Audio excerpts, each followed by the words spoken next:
Hello. Indian history के अंदर आज हम लोग साउथ इंडिया के एक किंगडम के बारे में पढ़ेंगे। उसका नाम है द चोलाज़। एक्चुअली में चोलाज़ की जो एग्जिस्टेंस है वो काफ़ी समय पहले से थी, यानी कि एंशियंट हिस्ट्री के टाइम में भी थी और अर्ली मेडाइवल पीरियड्स में भी जो है चोलाज़ का काफ़ी ज़्यादा इम्पोर्टेंट रहा है। तो उसी के बारे में हम लोग को आज समझना है। और एक्चुअली में चोलाज़ का सबसे इम्पोर्टेंट एस्पेक्ट जो है वो है आपका लोकल सेल्फ गवर्नमेंट। कि कई बार जो एग्ज़ाम्स में पूछा जाता है कि चोलाज़ किस लिए फेमस थे, तो चोलाज़ का फेमस होना उनके लोकल सेल्फ गवर्नमेंट पे एक बहुत ही बड़ी चीज़ थी, जिसके बारे में हम लोग नेक्स्ट लेक्चर में पढ़ेंगे। ये प्रेजेंट लेक्चर अपना सिर्फ इम्पॉर्टेंट रूलर्स और उनके द्वारा किए गए काम के ऊपर फोकस्ड है। तो अभी जिस चोलाज़ के बारे में हम लोग पढ़ेंगे उसका टाइम पीरियड है 850 से 1200 क्रिश्चियन एरा। अब एक्चुअली उनसे पहले जो वहाँ की ओवरलॉर्डशिप थी, यानी जो सबसे ज़्यादा पावरफुल थे, वो थे पल्लवाज। और पल्लवाज के ही पावर के कमज़ोर होने का फ़ायदा जो है कौन उठाते हैं? चोलाज़। और फिर अपनी एक अथॉरिटी जो है साउथ इंडिया के अंदर वो बनाते चले जाते हैं। तो कई बार क्वेश्चन ये भी पूछता है कि चोलाज़ किसको हटा करके या किसको ओवरकम करके यहाँ पे पावर में आए? तो पल्लवाज को। इनके पास एक काफ़ी स्ट्रॉन्ग आर्मी हुआ करती थी, जो कि आपका एक सी ट्रेड में इनको काफ़ी ज़्यादा फ़ायदा करता था। और श्रीलंका, मालदीव्स, ये इन जैसे छोटे जो आइलैंड कंट्रीज़ थे उन पे भी इन्होंने अपना जो है आधिपत्य किया, कनकर किया। तो उसके पीछे भी रीज़न था इनकी स्ट्रॉन्ग नेवी। उसके अलावा इन्होंने मलाया, जावा, सुमात्रा, वहाँ तक के किंग्स को क्या किया था? हराया था। इसके फाउंडर की अगर हम लोग बात करें तो चोला किंगडम के फाउंडर किसको माना जाता है? तो विजयालया को। इन्होंने 850 क्रिश्चियन एरा में जो है चोला साम्राज्य की स्थापना की। ये पहले फ्यूडिटरीज थे पल्लवाज के, और इन्होंने अपनी पावर इरैयूर के अंदर इस्टेब्लिश किया, तंजौर को कैप्चर किया और अपने किंगडम को एक्सटेंड किया लोअर कावेरी के एरियाज़ के अंदर। बहुत ज़्यादा फेमस नहीं हुए, लेकिन एस्टेब्लिशमेंट जो है इनके द्वारा किया गया। फिर जो सबसे पहले पावरफुल रूलर आए उनका नाम था आदित्य वन। 871 से 907 क्रिश्चियन एरा तक, यानी एडी के अंदर जो राज्य करते हैं चोला के किंग, उनका नाम था आदित्य वन। अब इन्होंने जो है बहुत ही अच्छी टेक्निक अपनाई अपने पावर को इंक्रीज़ करने के लिए। जैसे बैटल ऑफ श्री पूरम्बियाम करके था, इन्होंने पल्लवाज के साथ एलाइड किया और पांड्याज को हराया, और बदले में इनको तंजौर का कुछ इलाका जो है क्या होता है? मिल जाता है। तो ध्यान रखना है अपने को, बैटल ऑफ श्री पूरम्बियम, जिसमें आदित्य वन जो कि चोला के राजा थे वो किसके साथ होते हैं? पल्लवाज के साथ। और किसको हराते हैं? तो पांड्याज को हराते हैं, और बदले में इनको तंजौर इलाके का कुछ एरिया मिल जाएगा। बाद में 1893 क्रिश्चियन एरा के अंदर ये पल्लवाज के जो राजा थे अपराजित, उनको हरा देते हैं और टोंडई मंडलम एरिया जो है इनके कंट्रोल में आ जाता है। पहले इन्होंने क्या किया था कि पल्लवाज के साथ मिलकर के पांड्याज को हराया, और फिर 893 क्रिश्चियन एरा के अंदर ये पल्लवाज के जो ओवरलॉर्ड थे अपराजित, उनको हरा देते हैं और टोंडई मंडलम इनके कंट्रोल में आ गया। अब कहता है कि ये चेराज के साथ एलाइड करेंगे और कोंगू देसाज जो है पांड्याज से ले लेते हैं। टलकेड जो था वेस्टर्न गंग जो है आपके पश्चिमी गंग साम्राज्य का जो कैपिटल था टलकेड, उसको भी आदित्यावन क्या करेंगे? कैप्चर करेंगे। और पल्लवाज के साथ इनकी मैट्रिमोनियल अलाइंसेस भी होती हैं। इसके बाद एक राजा हुए जिनका नाम था परांतक वन। ये 907 से 953 क्रिश्चियन एरा में थे। इन्होंने मदुरई एरिया को जीता था और वहाँ पे टाइटल लेने की एक बात होती थी, तो इन्होंने मदुरई जीत करके कौन सा टाइटल लिया, मदुरांतका या फिर मदुरई कोंडा। ठीक है, तो ये टाइटल ध्यान रखेंगे हम लोग। फिर एक बैटल ऑफ वेल्लूर होता है जहाँ पे पांड्याज और श्रीलंका के किंग की जो है आर्मीज़ को ये हरा देंगे। बैटल ऑफ टक्कोलम जिसमें ये हार जाते हैं। तो इन्होंने हराया किसको किसको, परांतक वन जो थे मदुरई को जीत लिया।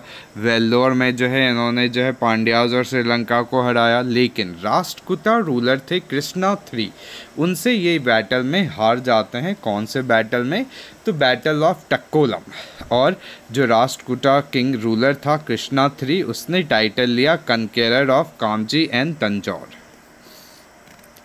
उसके बाद राजा बनते हैं परांतका II, जिनका दूसरा नाम सुंदर चोला भी था। ये 957 से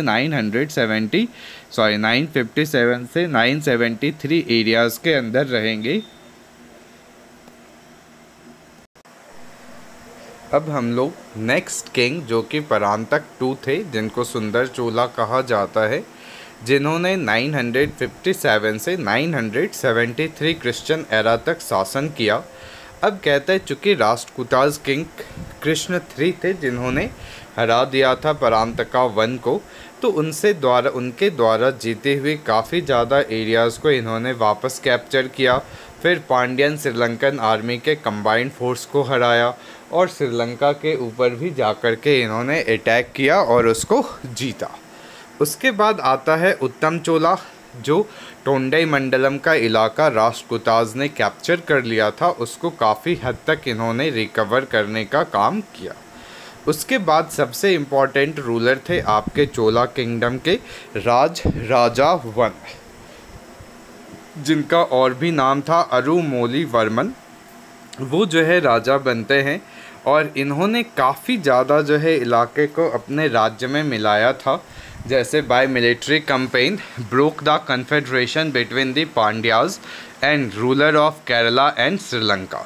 उसके अलावा इन्होंने चेराज के नेवी को डिस्ट्रॉय किया, कहाँ पे, त्रिवेंद्रम में।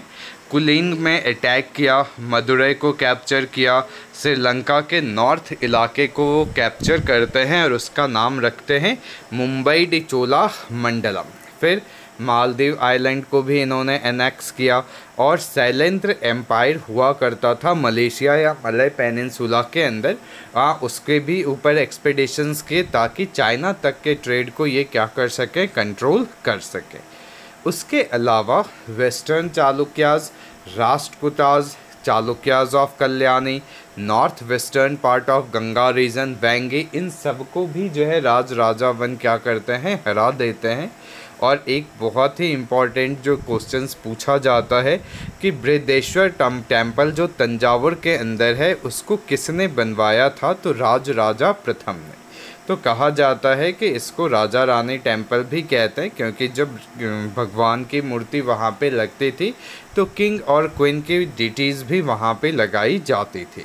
तो राजा राजेश्वर या फिर बृहदेश्वर टेम्पल जो शिव भगवान को डेडिकेटेड है, तंजावर के अंदर किसने बनवाया था, तो आपके जो है राजा प्रथम। उसके बाद इन्होंने रेवेन्यू सिस्टम को भी जो है काफ़ी अच्छे से मेंटेन करने की कोशिश की थी, लैंड सर्वे वगैरह करके, और इसीलिए इनको क्या कहा जाता है, उला कलानंद पेरुमल।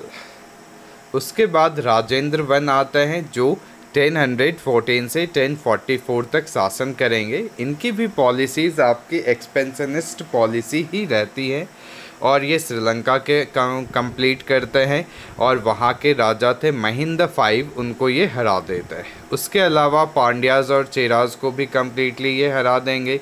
फिर ये अपना एक्सपीडिशन लेके चलते हैं नॉर्थ इंडिया की तरफ 1022 के अंदर, और जब ये गंगा नदी पार करके जाते हैं तो वहाँ पे पाल वंश का शासक होता है और वहाँ के पाल वंश के शासक थे महिपाल वन, और वेस्टर्न चालुक्याज थे, उनको ये लोग हराएंगे। और वहाँ पे इन्होंने टाइटल लिया था गंगईकोंड चोला, और वहाँ पे एक कैपिटल इस्टेब्लिश किया गया था इनके द्वारा जिसका नाम था गंगईकोंड चोलापुरम। अब वहाँ वो जो है वहीं रिवर कावेरी के माउथ पे इन्होंने एक शिवा टेम्पल भी बनवाया था और एक टैंक बनवाया था चोदगढ़ का। 1025 क्रिश्चियन एरा के अंदर ये श्री विजयन एम्पायर था, मलय पेनिनसुला, सुमात्रा, जावा, वहाँ पे नेवल एक्सपेडिशंस को जो है इन्होंने स्टार्ट किया। कादारम और केदाह जगह था मलय पेनिनसुला और सुमात्रा में, जिसको ये कैप्चर करते हैं। शैलेंद्र डायनेस्टी के रूलर्स थे आपके बुद्धिस्ट, और उनका काफ़ी अच्छा रिलेशनशिप जो है चोलास के साथ था। और शैलेंद्र रूलर जो थे उन्होंने नागपट्टनम में एक बुद्धिस्ट मोनेस्ट्री भी बनवाई थी, और उसके खर्च के लिए राजेंद्र वन जो है वहाँ पे गांव भी दिए थे कि उससे जो भी पैसे आएंगे वो आप नागपट्टनम यूनिवर्सिटी मोनेस्ट्री को क्या करेंगे, चलाएंगे। बे ऑफ बंगाल को चोलाज लेक कहा जाता है। ये भी क्वेश्चन पूछा जाता है कि चोलों की झील किसको कहते हैं, तो बे ऑफ बंगाल को। पर्पस था चाइना के साथ ट्रेड करना, और ये काफ़ी पढ़े लिखे थे तो कई जगहों पर इनको पंडित चोला भी कहा गया है। फिर आते हैं राजाधिराज। 1044 से 1052 क्रिश्चियन एरा। काफ़ी ग्रेट वॉरियर थे और हमेशा युद्ध को सामने से लड़ते थे और जो है सामने से सेना को लीड करते थे ये, इसीलिए इनकी टाइटल थी जयम कोंड चोला, विक्टोरियस चोला किंग भी कहा गया। इन्होंने पांड्याज, चेराज, श्रीलंका के रूलर्स, इन सबको हराया। चालुक्यन जो सिटीज़ थी कल्याणी, वहाँ पे इन्होंने काफ़ी तबाही मचाई और जय स्तंभ जो है यदगीर के अंदर लगाया। और कहा जाता है कि बहुत सारे ब्राह्मण्स और चिल्ड्रंस की भी हत्या इन्होंने करवा दी। चोलास जो थे उन्होंने जो श्रीलंका के एंशियंट कैपिटल थे अनुराधपुर, उस पर भी जो है आक्रमण करके उसको डिस्ट्रॉय कर दिया। और इन्होंने, इनका उपनाम था विजया राजेंद्र चोला, और ये एक ऐसा चोला रूलर थे जिनकी मृत्यु भी बैटल फील्ड के अंदर हुई थी, बैटल ऑफ कोप्पम के अंदर, के चालुक्यन किंग सोमेश्वर थे, उनके साथ लड़ाई करते हुए इनकी मृत्यु हुई थी। और ये जो है हाथी के ही जो है बैक पे मरे थे, तो यनाई मेल थुंजिना देवर करके जो है इनकी उपाधि थी। फिर राजेंद्र टू आते हैं जिनका बैटल फील्ड के अंदर ही जो है आपका क्राउन होगा, ठीक है। और ये जो है सोमेश्वर को हरा देंगे और जय स्तंभ जो है कोल्हापुर के अंदर लगाते हैं। फिर वीर राजेंद्र आएंगे, इन्होंने सोमेश्वर टू को हराया और वैदिक कॉलेज ऑफ लर्निंग की एस्टेब्लिशमेंट करी। फिर आते हैं अथी राजेंद्र, जिन्हें काफ़ी रिबेलियंस का सामना करना पड़ा और ये रिबेलियंस को दबाने के क्रम में ही इनकी मृत्यु हो जाती है। फिर कोलुतुंग वन आते हैं आपके पास और ये जो है टाइटल लेते हैं शुंगम तवित्रता वीरता।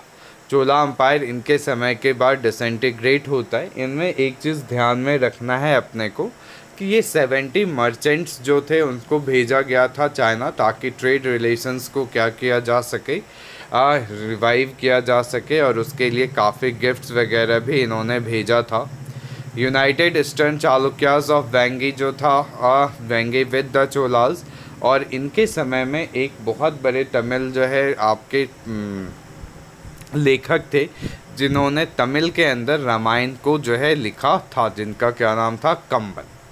Thank you.